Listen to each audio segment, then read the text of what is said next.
Friends, IPS की online classes में आपका स्वागत है। आज हम फिज़िक्स के अंदर आप जो पढ़ने वाले हैं उसके अंदर चैप्टर नंबर 3 जो अपना चल रहा था इलेक्ट्रिक पोटेंशियल, उसके बारे में बात कर रहे थे। कल अपन ने देखा था कि किस टाइप से इलेक्ट्रिक पोटेंशियल में हम ज्ञात करते हैं। हमने इलेक्ट्रिक पोटेंशियल में अचालक गोले के कारण विभव देखा था। ठीक है, अचालक गोले के कारण जब विभव देखा गया था तो उसमें आपको बताया गया था कि किस प्रकार से हम अंदर बाहर और उसके सरफेस के ऊपर किस टाइप से हम उसकी विभव की गणना करते हैं और किस प्रकार से ये एक दूसरे पर डिपेंड करते हैं।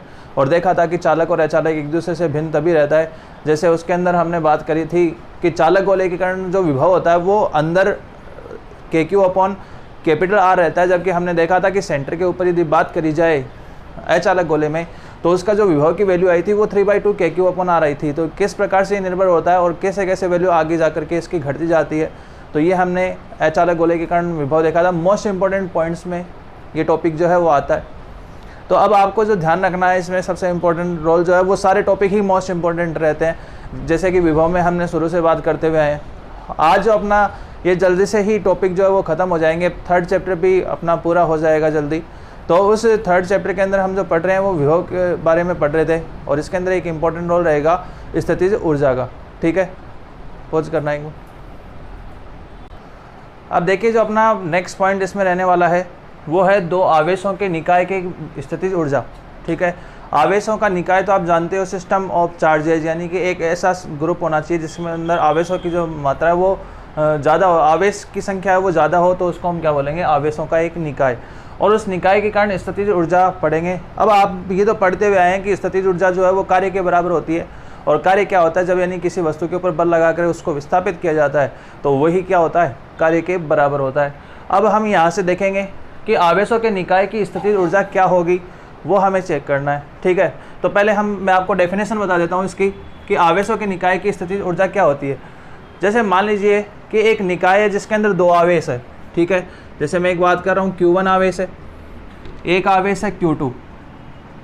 ठीक है, दो आवेश का जो समूह है उसके अंदर स्थिति, इन निकाय की जो स्थितिज ऊर्जा होगी, इस दो आवेशों के कारण जो निकाय की स्थितिज ऊर्जा होने वाली है वो उस निकाय की स्थितिज ऊर्जा क्या होगी कि इन दो आवेशों को अनंत से किसी निश्चित दूरी, यानी जब इन दोनों आवेशों को अपन अनंत से उठा करके एक निश्चित बिंदु तक ले आते हैं, जैसे ये मैं इसको फिक्स कर देता हूँ A और B, और एक दूसरे से मैंने इसको R दूरी पर ले आया। ठीक है, तो इस निकाय की जो रचना हुई है उसी के बराबर किए गए कार्य के बराबर होगी। यानी कि जब आवेशों का निकाय का मतलब तो आप समझ गए जिसके अंदर बहुत सारे आवेश उपस्थित हो, हम कम से कम दो आवेशों के बारे में बात कर रहे हैं, तो किस दो आवेशों के निकाय की स्थितिज ऊर्जा उस कार्य के बराबर होती है जो इन दो आवेशों को अनंत से किसी निश्चित बिंदु तक लाने में जो कार्य होगा, उसकी रचना जो करी जा रही है उसी को हम क्या कहते हैं, उस निकाय की स्थितिज ऊर्जा। यानी कि दो आवेशों को अनंत से किसी निश्चित बिंदु तक लाने में जो कार्य होता है वही क्या होती है, इसकी स्थितिज ऊर्जा के बराबर होगी। कार्य ही स्थितिज ऊर्जा का एक रूप होता है, आप जानते हैं। तो दो आवेशों के निकाय की स्थितिज ऊर्जा उस कार्य के बराबर होती है जो इन आवेशों को अनंत से किसी निश्चित बिंदु तक लाने में किया जाता है या इनकी रचना में किया जाता है, वही क्या होती है, इन आवेशों के निकाय की स्थितिज ऊर्जा। अब हम बात करते हैं आवेशों के निकाय की स्थितिज ऊर्जा कार्य के बराबर होती है और इसको हम U से दर्शाते हैं। किससे दर्शाते हैं, U से। ठीक है, तो यदि आप एक आवेश होगा तो आपको पता है कि यदि अंत में सिर्फ एक ही आवेश उपस्थित हो तो वो निकाय नहीं बना और उसको आप कहीं पे ले जाओ, क्योंकि उसके ऊपर ना तो कोई बल लगेगा, कोई दूसरा आवेश उसके ऊपर बल नहीं लगा सकता, क्योंकि हमने पढ़ा भी था कि एक आवेश क्या होता है, किसी के ऊपर बल नहीं लगाएगा। बल लगाने के लिए मिनिमम कितने आवेश की आवश्यकता होती है, दो आवेश की आवश्यकता होगी, क्योंकि गुलाम बल भी आप जानते हो, जो पढ़े हैं आप ने कि कम से कम दो आवेशों के बीच में क्या लगता है, गुलाम बल लगेगा। तो यहाँ पर दो आवेश होना ज़रूरी है और एक आवेश के ऊपर कोई कार्य कंप्लीट नहीं होगा। तो उस स्थिति में हम आवेशों के निकाय की स्थितिज ऊर्जा पढ़ेंगे अलग अलग कंडीशन में। पहले निकाय की जो स्थितिज ऊर्जा हम पढ़ने वाले हैं वो है दो आवेशों के निकाय की स्थितिज ऊर्जा। तो इसको समझते हैं। तो फर्स्ट पॉइंट लेके चलता हूँ मैं आपको दो आवेशों के निकाय की स्थितिज ऊर्जा में। ठीक है, तो मैं यहाँ पे लिख देता हूँ दो आवेशों के निकाय के कारण स्थितिज ऊर्जा।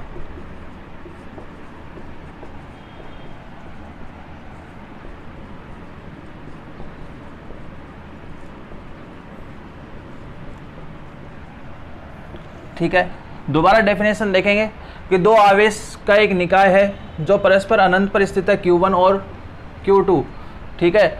इन आवेशों को हम अनंत से किसी निश्चित दूरी तक लेके आ रहे हैं। जैसे इस Q2 आवेश को आप अनंत से इस Q1 के पास r दूरी तक लेके आ रहे हो, तो इस निकाय की कितनी स्थितिज ऊर्जा होगी, तो आप सिंपल वे के अंदर इसको समझ सकते हो। देखो, एक आवेश है, हमने पढ़ा था कि जब किसी परीक्षण आवेश की बात होती है, जैसे हमने बात किया था कि कोई एक आवेश है, मान लीजिए यहाँ पे Q आवेश है, और एक परीक्षण आवेश को आप Q0 को यहाँ लेके आते हो, ठीक है। या मैं बोलता हूँ कि एक बिंदु आवेश के कारण विभव का मान कितना होता है। जैसे ये Q आवेश मान लीजिए, बिंदु आवेश के कारण हम विभव पढ़ चुके हैं। r दूरी पर कोई दूसरा आवेश उपस्थित होगा, वो कितना होगा वो हम बाद में देखेंगे। तो उसके लिए हम एक बात कर रहे हैं कि एक Q आवेश जो है वो उपस्थित है, उस Q आवेश के कारण कितना होता है, बिंदु आवेश के कारण विभव की हम गणना कर चुके हैं, उसका मान होता है KQ/R। समझते हो इस बात को? यानी कि हम कह रहे हैं कि जैसे ये Q आवेश है तो उसके कारण विभव का मान जो होता है KQ/R होता है। हमें क्या चाहिए, हमें चाहिए स्थितिज ऊर्जा, और स्थितिज ऊर्जा किसके बराबर होती है, एक जोन में स्थितिज ऊर्जा बराबर होती है कार्य की, ठीक है। और कार्य, अब हमारे पास समस्या होगी कि कार्य कैसे निकालें, या तो निकाला जाता है बल इंटू विस्थापन से, लेकिन हम जब स्टार्टिंग में बात कर रहे थे विभव और विभवांतर की, अपन ने डेफिनेशन देखी थी, वहाँ पर मैंने आपको बताया था कि आवेश विभव क्या होता है, किसी आवेश को अनंत से किसी निश्चित बिंदु तक लाने में किया गया कार्य। तो वो कार्य हो जाएगा, यानी कि V इज इक्वल टू होता है W/Q, then W is equal to क्या हो जाएगा, V इंटू Q। तो क्या हम यहाँ से कार्य गणना कर सकते हैं? पॉज करना, स्टार्ट। इसके बाद में देखो W इज इक्वल टू होता है V into Q, V into Q होता है। तो अब कार्य आ गया तो हमारे पास हमारा काम हो गया, क्योंकि हम पढ़ चुके हैं कि जो विभव होता है वो एकांक धन परीक्षण आवेश को अनंत से किसी निश्चित बिंदु तक लाने में किया गया कार्य, तो ये होता है। तो W इज इक्वल टू जाएगा V इंटू Q। तो हम बात करेंगे, ये तो धन परीक्षण आवेश होता है जो आप लेके आते हो, टेस्टिंग चार्ज होता है। अब टेस्टिंग चार्ज आप देख लो कि कौन से आवेश को लेके आ रहे हो, और ये विभव क्या हो जाएगा, वो जो प्रारंभिक आवेश यानी बिंदु आवेश उपस्थित होगा उसके कारण विभव। तो अब मेरे हिसाब से आपको आसानी से समझ में आएगा।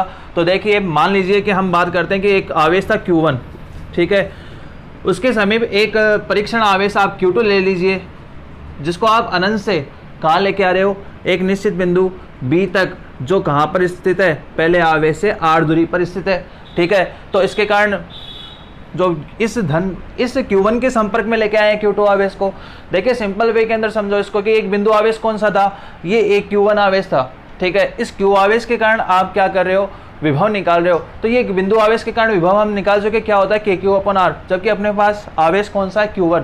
तो इसके कारण विभव का मान कितना हो जाएगा, V1 लिख सकता हूँ मैं पहले आवेश के कारण, वो क्या हो जाएगा KQ1/R। यदि हम इधर से इधर चलते हैं तो क्या जाएगा R12। आई होप आपको समझ में आ गया होगा, क्योंकि आगे जाकर के हम यदि 3 आवेशों के बारे में पढ़ेंगे तो वहाँ पर आपको दिक्कत नहीं आनी चाहिए, क्योंकि हम इधर से इधर चल रहे हैं 1 से 2 की ओर। तो पहला जो विभव आ गया वो तो आ गया, ये हमें गणना करनी है स्थितिज ऊर्जा की 2 आवेशों के कारण। तो स्थितिज ऊर्जा का जो सूत्र होता है, हम कहेंगे स्थितिज ऊर्जा 2 आवेशों के निकाय के कारण कितनी हो जाएगी, हम कहेंगे U1 और 2 के कारण, 1 और 2 के कारण निकाय की जो स्थितिज ऊर्जा होगी वो कितनी होगी, उस कार्य, ये जो मैं सीधा सीधा लिख देता हूँ, चलो 2 आवेश ही तो है अपने पास, तो U इज इक्वल टू क्या आ जाएगा, फॉर्मूला कार्य के बराबर होता है, और कार्य बराबर हम देख चुके किसके बराबर होगा, V इंटू Q, या यहाँ से मैं कहूँगा V इंटू Q0, क्योंकि जो परिभाषा है उसके अकॉर्डिंग एकांक धन परीक्षण आवेश होता है। ये धन परीक्षण आवेश जो है जिसको आप लेके आ रहे हो, तो यहाँ पर कौन से आवेश को लेके आ रहे हो, Q2 आवेश। तो यहाँ पर कितना होगा कार्य, तो आप बता सकते हैं कि ये तो हो गया विभव तो V1 का, और आवेश आप लेके आ रहे हो कौन सा, Q2। अब V1 का मान रखिए इसके अंदर, V1 का मान कितना है अपने पास, तो मैं यहाँ लिख सकता हूँ क्या, K Q1 Q2/R12। तो आप यहाँ से इस निकाय के कारण स्थितिज ऊर्जा ज्ञात कर चुके हैं, ठीक है। तो स्थितिज ऊर्जा का क्या सूत्र आ गया, K Q1 Q2/R, और यहाँ से आप एक नया फॉर्मूला आजाद पढ़ चुके हो कि निकाय के कारण जो स्थितिज ऊर्जा होती है वो कितनी होती है, U is equal to W is equal to K Q1 Q2/R, ठीक है। तो आप आसानी से इसको समझ सकते हैं। तो कहीं कोई दिक्कत है आपको इस टॉपिक के अंदर, कोई इतना टफ नहीं है कि हम इसको समझ नहीं सकते, सिंपल वे के अंदर आप इसको समझ सकते हो। जैसे हम बात कर रहे हैं सिर्फ एक आवेश की बात करेंगे। जैसे मैं आपसे पूछूं, एक सवाल पूछता हूं, आप मेरे को इसका जवाब दीजिएगा कि क्या इसका आंसर आएगा। मान लीजिए कि यहाँ पर आवेश उपस्थित है Q2, ठीक है, और यहाँ पर मैं इधर कर देता हूँ, आप मान लीजिए Q1 को लेके आए, या चलो इसको छोड़ देते हैं, Q4 लेके आता हूँ मैं इसके समीप। कौन सा चार्ज लेके आया? Q4 लेके आया। इसमें परीक्षण आवेश तो है Q4, ये आवेश कौन सा है? Q2। इसका संपर्क में आप यदि इसकी जो दूरी लेके आ रहे हो, कितनी दूरी पर लेके आ रहे हो? R दूरी पर। तो मैं आपसे पूछूं कि इस निकाय की स्थितिज ऊर्जा कितनी होगी इस Q2 और Q4 की, तो आप इसको मेरे को जल्दी से इसका आंसर जो है आपको मेरे को कमेंट बॉक्स के माध्यम से बताना है, या आप व्हाट्सएप पे भी बता सकते हो। तो सिंपल, यदि ये आपको समझ में आ गया है, ये थ्योरी इसको समझ में आ गई, तो आपके लिए कोई ज़्यादा टफ वर्क नहीं होगा और आप आसानी से इसको हम क्या कर सकते हो, बता सकते हो। तो ये है एक सिंपल वे के अंदर इसको समझना। तो हमने देखा कि दो आवेशों के निकाय के कारण स्थितिज ऊर्जा Q1 और Q2 के कारण कितनी होती है? KQ1 Q2 upon R12। ठीक है, तो ये आसानी से आप समझ सकते हो। इसके बाद में हम पढ़ेंगे दो आवेशों से अधिक आवेश के कारण, यानी जिसमें 3 आवेश उपस्थित होगा तो क्या होगा, ज़्यादा आवेश उपस्थित हो जाते हैं तो क्या होगा, उसको हम एक एक करके समझेंगे। रोकना है। अब देखिए अपने पास यदि एक ऐसे निकाय की बात कर रहे हैं जिसके अंदर आवेश 2 से ज़्यादा हो जाए, मान लीजिए कि 3 आवेश उपस्थित हो, तो हम बात कर रहे हैं देखो कि 2 से अधिक आवेशों के निकाय के कारण स्थितिज ऊर्जा क्या होगी। 2 से अधिक आवेश यदि उपस्थित हो जाए तो उसके कारण स्थितिज ऊर्जा ज्ञात करने का क्या तरीका रहेगा। तो मान लीजिए अपने पास 3 आवेश है, Q1, Q2 और Q3। ठीक है, ये 3 आवेश है। इसमें क्या है कि तीनों आवेश अनंत पर स्थित है, तीनों आवेश वही अनंत पर स्थित है। तो इसमें निकाय की स्थितिज ऊर्जा उस कार्य के बराबर होगी जो इन तीनों आवेशों को अनंत से एक निश्चित दूरी तक लाने में, जो इनकी रचना करने में होता है, वो इन निकाय की क्या हो जाएगी, स्थितिज ऊर्जा। तो आप सिंपल वे के अंदर डेफिनेशन समझ सकते हो कि 3 आवेशों की निकाय की स्थितिज ऊर्जा उस कार्य के बराबर होती है जो इन 3 आवेशों को अनंत से, 3 आवेशों को कहाँ से, अनंत से एक निश्चित बिंदु तक लाने में जो कार्य होता है उसके बराबर हो जाए।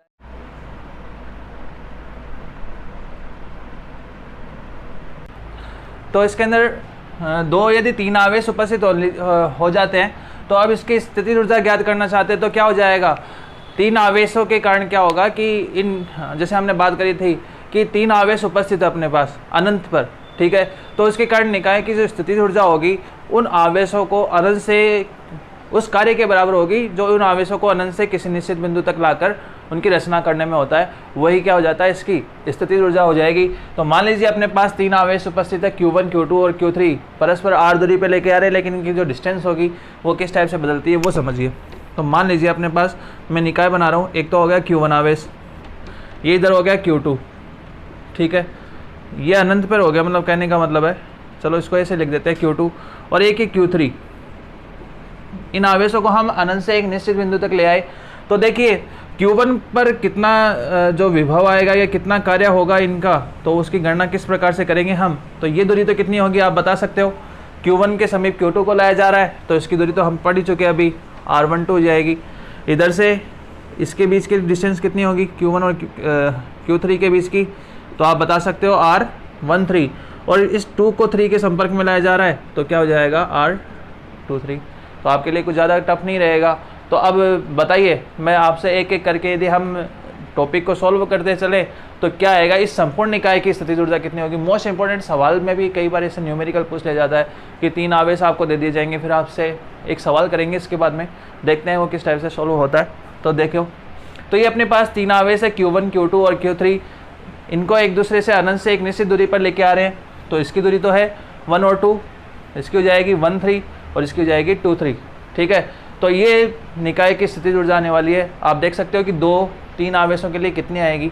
अब इसको हम समझते हैं। ठीक है, तो ये निकाय की स्थितिज ऊर्जा, तो देखो इस Q1 के कारण जो विभव आएगा वो कितना जाएगा, जैसे हम बात करें V1 की, तो वो तो किसके बराबर आएगा, KQ1 अपॉन R12, क्योंकि फॉर्मूला क्या होता है KQ अपॉन R, सिंपल सा, और आवेश का मान तो है Q1 और दूरी कितनी है R12, तो विभव कितना होगा KQ1 अपॉन R12। ठीक है, अब इसके कारण हम यदि स्थितिज ऊर्जा निकालें, कौन सा आवेश इसके संपर्क में ला रहे हो, एक तो Q2 और दूसरा उधर Q3, तो क्या होगा इसका मान वो हम समझेंगे। तो जैसे अभी मैंने बताया था कि इसके साथ संपर्क में आप लेके आ रहे हो 1 और 2 के कारण देख रहे हो, तो U12 लिख सकता हूँ मैं इसको, वो किसके बराबर होगा, ये बराबर हो जाएगा V इंटू Q। क्या ये गलत बात है, यहाँ से ये क्या हम ऐसा कह नहीं सकते इसके बारे में कि ऐसा नहीं होगा, तो आप देखो अभी हमने पढ़ा थोड़ी देर पहले कि जो कार्य होता है या स्थितिज ऊर्जा होती है वो विभव इंटू परीक्षण आवेश के बराबर होती है। अब इसमें विभव तो है V1, परीक्षण आवेश क्या लेके आ रहे हो Q2, ठीक है। और यदि मैं यहाँ पे इसका V1 का मान रखूँ तो कितना आएगा KQ1 अपॉन R12 Q2। ये तो मैंने आपको रिपीट करके दिखा दिया सिंपल वे के अंदर। अब हम बात कर रहे हैं किसकी, इस Q1 के संपर्क में Q3 लाए तो क्या होगा बताओ, ये स्थितिज ऊर्जा का मान तो हम क्या कह सकते हैं U13 आएगा। किसके बीच में, जैसे 1 और 2 के बीच में U12 आया था, वैसे U1 और 3 के बीच में क्या जाएगा U13, और इसका मान कितना होगा बताइए। तो किसके संपर्क में ला रहे हो, पहले वाले के KQ1 अपॉन R, क्या आएगी दूरी कौन सी आएगी 1 2 थोड़ी आएगी, अब दूरी आ जाएगी 13, तो R13 आएगा और आवेश कौन सा हो जाएगा Q3। तो हम यहाँ से इसका मान कहेंगे KQ1 Q3 अपॉन R13। हो गया इसका काम।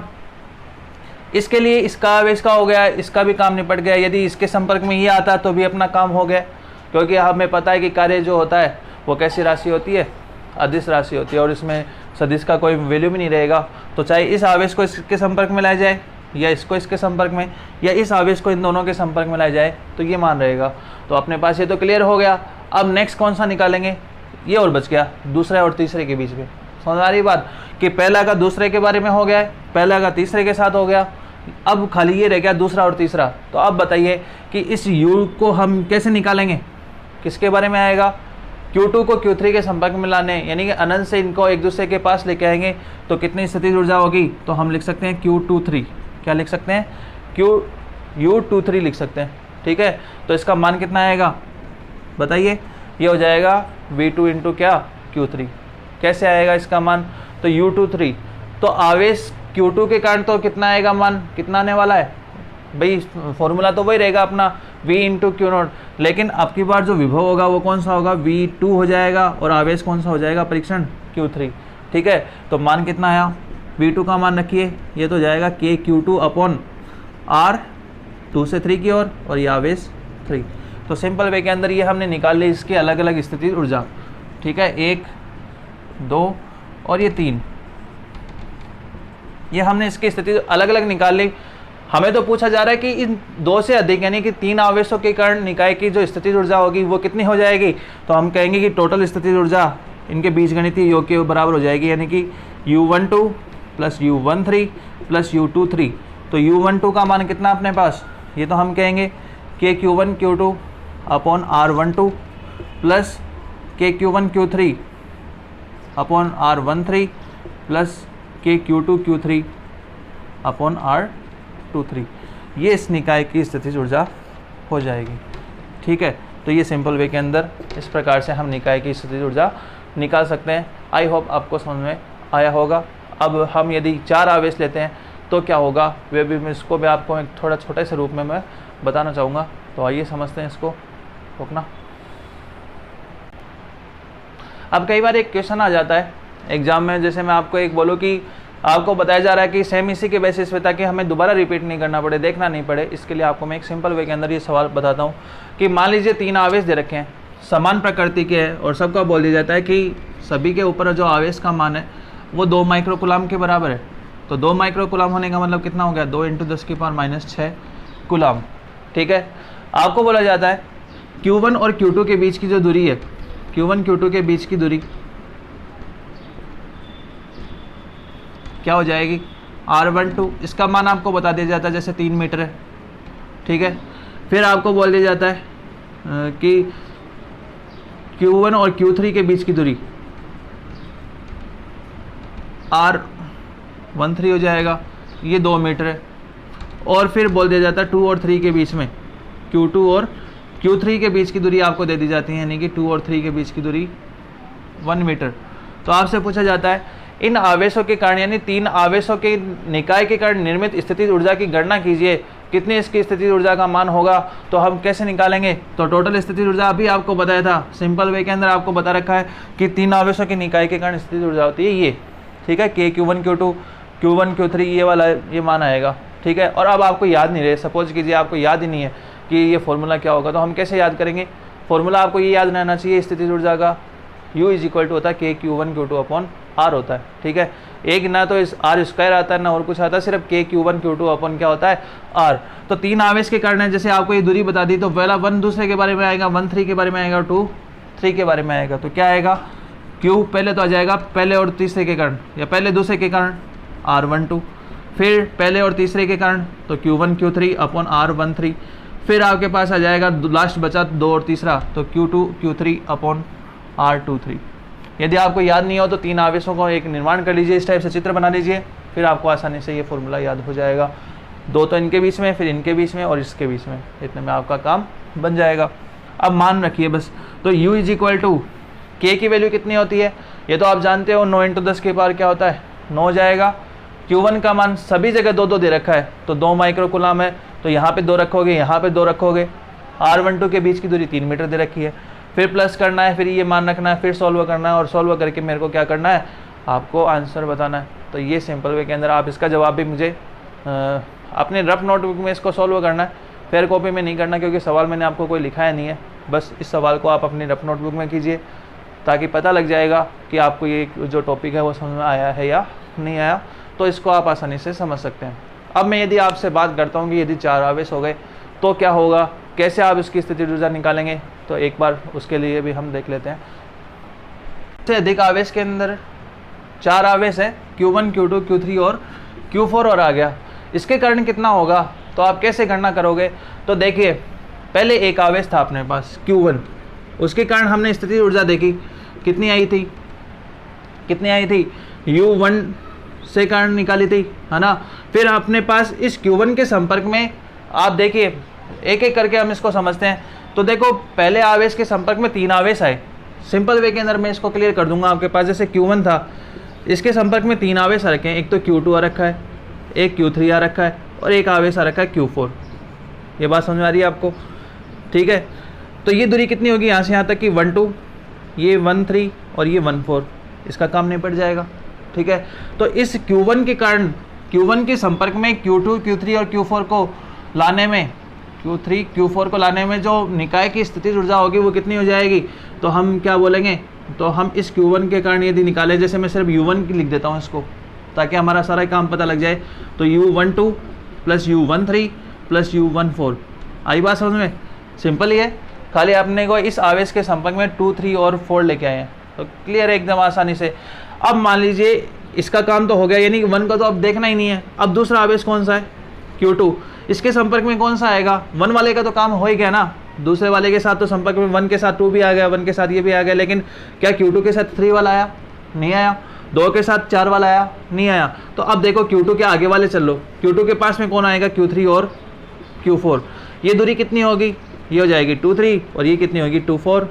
तो क्या मान आएगा दूसरे आवेश के कारण, वो कितना होगा, तो हम लिखेंगे यहाँ पे U23 प्लस U24, ठीक है। अब लास्ट बच गया 3, एक और आवेश बच गया, तो 3 वाले के पास में कौन आएगा, 2 के साथ तो निकाल ही लिया, आगे वाला आ जाएगा कौन सा 4, तो ये आ जाएगा U3 इज इक्वल टू क्या आएगा U34। और ये आप यदि टोटल निकालोगे पूरे निकाय के कारण तो हम जोड़ देंगे U1 plus U2 plus U3, और इनका सूत्र तो आपके लिए आसान है ही, आप बता ही सकते हो कि 1 2 के कारण तो क्या आ जाएगा KQ1 Q2 अपॉन R12, इसके कारण कितना होगा KQ1 Q3 अपॉन R13, इसके कारण कितना होगा KQ1 Q4 अपॉन R14, इसके कारण कितना होगा KQ2 Q3 अपॉन R23, इसके कारण कितना होगा KQ2 Q4 अपॉन R24, और इसके कारण कितना हो जाएगा KQ3 Q4 अपॉन R34। और मान रखिए इसका, और आपके पास आंसर आ जाएगा।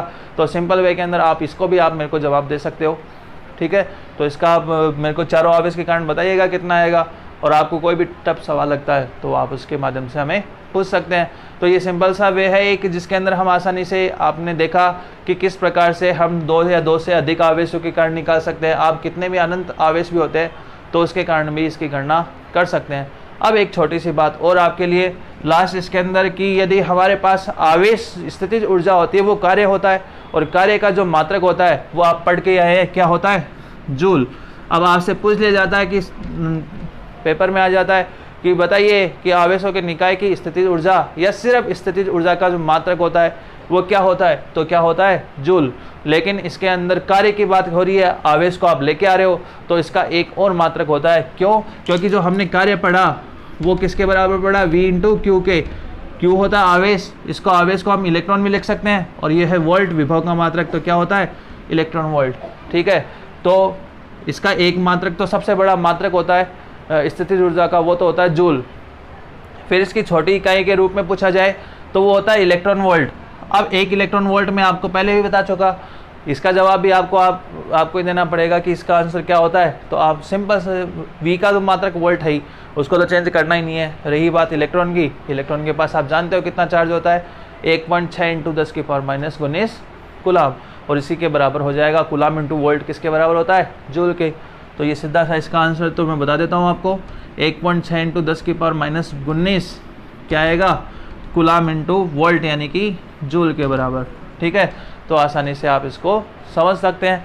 इसके बाद में आप मेरे को बताओगे 1 मेगा इलेक्ट्रॉन वोल्ट किसके बराबर होता है। इसका आंसर आप मेरे को व्हाट्सएप के माध्यम से या फिर अपने जो चैनल है यूट्यूब का IPS एजुकेशन हब का, उसके ऊपर कमेंट करके भी बताएंगे। और ज़्यादा से ज़्यादा आपको कोशिश करनी है कि अच्छे से अच्छे हम इसको पढ़ें और आगे ऐसे ही बढ़ते रहें और अच्छे से इसकी क्या करें तैयारी, क्योंकि ये अपना 3rd चैप्टर भी क्या होता जा रहा है पूरा। और ये आपके लिए सबसे बेस्ट बेनिफिट होगा कि अब तक अपन अपने विषय के अंदर सबसे आगे चल रहे हैं, और अब तक अपन ने जो 3rd चैप्टर है वो भी कंप्लीट करने का काम होने वाला है। तो जल्दी से जल्दी साथ साथ मिल करके पढ़ते रहिए, ज़्यादा से ज़्यादा इस यूट्यूब को देखें, मतलब इस वीडियो को देखते रहे, ताकि आगे जा कर के आपको दिक्कत ना आए, क्योंकि आगे जा कर के भी रिपीट होने वाला है। और ज़्यादा से ज़्यादा इसको क्या करें शेयर करें और लाइक करें। तो आज के लिए इतना ही, थैंक यू, धन्यवाद।